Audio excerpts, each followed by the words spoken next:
পিছিয়ে পড়ে থাকতে হয়, সামনে এগোনো যায় না। আমি অনুরোধ করবো আপনাদেরকে, আপনারা যোগাযোগ রাখবেন এবং সব সময় প্রতিটি অনুষ্ঠানে প্রতিটি প্রয়োজনে আমি মুসলমান, বৌদ্ধ, খ্রিস্টান হাজার বছর ধরে তারা এখানে বাস করে এবং এটাই হচ্ছে তাদের ভূখণ্ড যারা আমরা আজকে এখানে বাস করছি। এখানে বিভাজনের প্রশ্ন কখনোই আসা উচিত না ধর্মকে কেন্দ্র করে। আপনারা চিন্তা করুন, আমরা সেই ব্রিটিশদের আমলের আগেও তারও আগে থেকে এখানে কিন্তু এই সমস্যাগুলো কখনোই ছিল না। এই সমস্যাগুলো শুরু হয়েছে মূলত ব্রিটিশদের সময় থেকে, তারপর থেকে। আমরা 1971 সালে যে স্বাধীনতা যুদ্ধ করেছি, সেই স্বাধীনতা যুদ্ধের যে মূল কথাটি ছিল, সেই কথাটি ছিল কিন্তু এখানে এই ভূখণ্ডে আমরা যারা বাস করি তাদের স্বাধীনতার জন্যে, তাদের মুক্তির জন্যে, তাদের অর্থনৈতিক মুক্তির জন্যে আমরা একটা স্বাধীন দেশ চাই, সার্বভৌম দেশ চাই, যে দেশে আমরা আমাদের মানুষগুলোর বিকাশ সাধন করতে সক্ষম হব।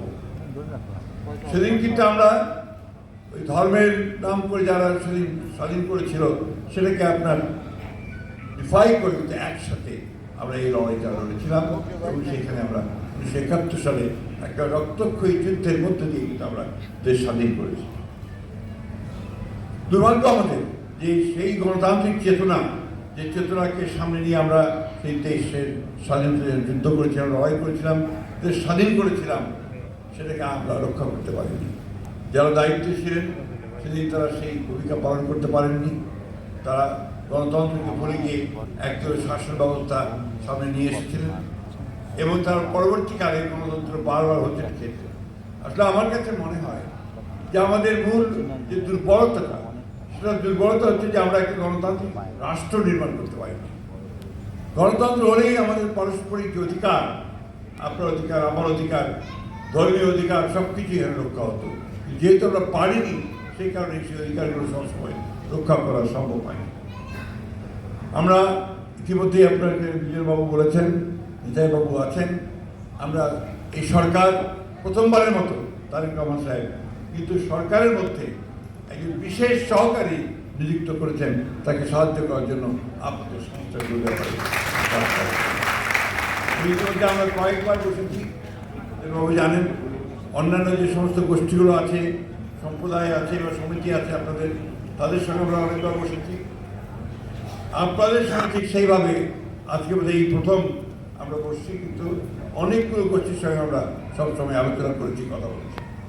আমরা বরাবরই যখন আমরা বিরোধী দলে ছিলাম তখনও কিন্তু আমরা আমাদের আপনাদের জন্মাষ্টমীর দিন, আপনাদের দুর্গা পূজার দিন আমরা কিন্তু আপনার সেই অনুষ্ঠানগুলো করেছি আপনাদের নেতৃবৃন্দকে সামনে নিয়ে। আপনারা জানেন এইবার আমরা পার্লামেন্টে মহিলাদের মধ্যে যে আপনার আমরা মনোনয়ন দিয়েছি, সেখানে কিন্তু আপনার সনাতন ধর্মাবলম্বী আছেন, মতুয়া সম্প্রদায়ের আছেন, আমাদের সমতল ভূমির যারা নৃগোষ্ঠী তাদের প্রতিনিধি আছেন, পাহাড়ি যারা আছেন আপনার তাদের প্রতিনিধি আছেন।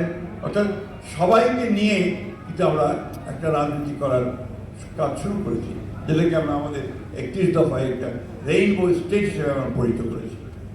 এখানে যে সমস্ত বিষয়গুলো এসেছে এর বেশিরভাগই কিন্তু হচ্ছে আপনার আমরা সরকারে আসার আগের ঘটনা।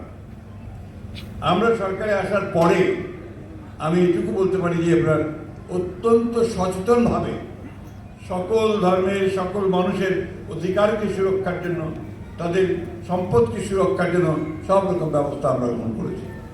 আপনারা নিশ্চয়ই জানেন যে দুর্গা পূজা হয়েছে, আমাদের সমস্ত দলের, আমাদের বিএনপি সব দলের লোকেরা তারা কিন্তু দুর্গা পূজায় আপনাদের সঙ্গে থেকেছে, যাতে কোনো রকমের দুর্বৃত্ত কোনো সুযোগ না পায় আপনার সমস্যা তৈরি করবার।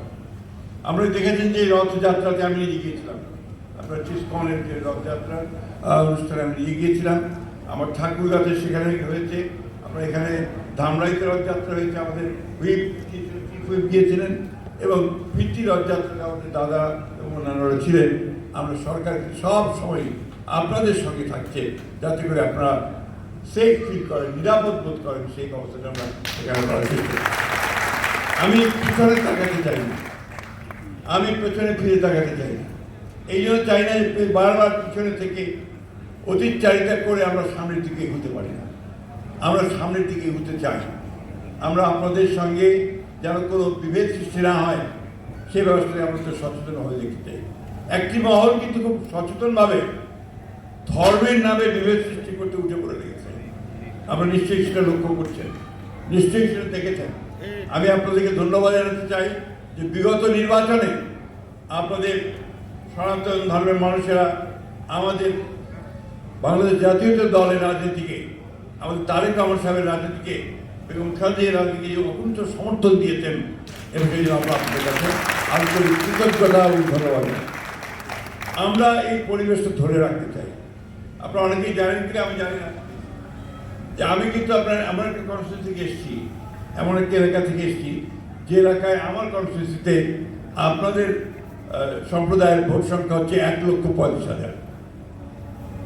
সেখানে আমি প্রায় 1 লক্ষ ভোটে জয়লাভ করেছি। যারা আছেন তারা সবাই জানেন যে আমরা কনসিয়াসলি সচেতনভাবে চেষ্টা করি যে আপনাদের সঙ্গে সুসম্পর্ক গড়ে তোলবার। আমরা সচেতনভাবে চেষ্টা করি আপনাদের সমস্ত যে সমস্যাগুলো আছে সেই সমস্যাগুলোকে নিয়ে আলোচনা করে আলোচনার মাধ্যমে সেগুলোকে সমাধান করার। আমি শুনেছি আপনাদের এই যে সমস্যাগুলোর কথা দাদা তুলে ধরেছেন একজন। আমরা এই সমস্যাগুলো সম্পর্কে আগে থেকেই জানি। আমাকে দাদা বলছিলেন যে আপনারা যখন সনাতন ধর্মের মানুষদের সঙ্গে কথা বলেন তখন বিশেষ গোষ্ঠীর সঙ্গে বলেন, আমাদের সঙ্গে বলেন। এই দোষটা আপনাদেরকে আমরা দেখতে পাই না। যদি আপনারা নিশ্চয়ই এখন সামনে এসছেন, আরও সামনে আসেন, সামনে আসে সবসময় একটা জানান দিতে হয়। উপস্থিতি জানান না দিলে তো উপস্থিতি টের পাওয়া যায়, তাই না? সেই আপনারা জানিয়েছেন। এরপর থেকে দেখবেন যে আমরা আপনাদেরকে অবশ্যই ডাকবো, আপনাদের নেতৃত্বকে সেই সমস্যাগুলো সামনে দেওয়া। আপনাদের চাহিদাগুলো আমরা দেখেছি। আমরা এখানে আমাদের বিজনবাবু আছেন যিনি আপনাদের প্রতিনিধিত্ব করেন আমাদের গভর্নমেন্টে, প্রধানমন্ত্রী সরকারে। আমরা এই বিষয়গুলো নিয়ে আলোচনা করে আমরা অবশ্যই ইতিবাচক সমাধান দেওয়ার প্রত্যেকটি আমরা চেষ্টা করব। তো একটা জিনিস আমাদের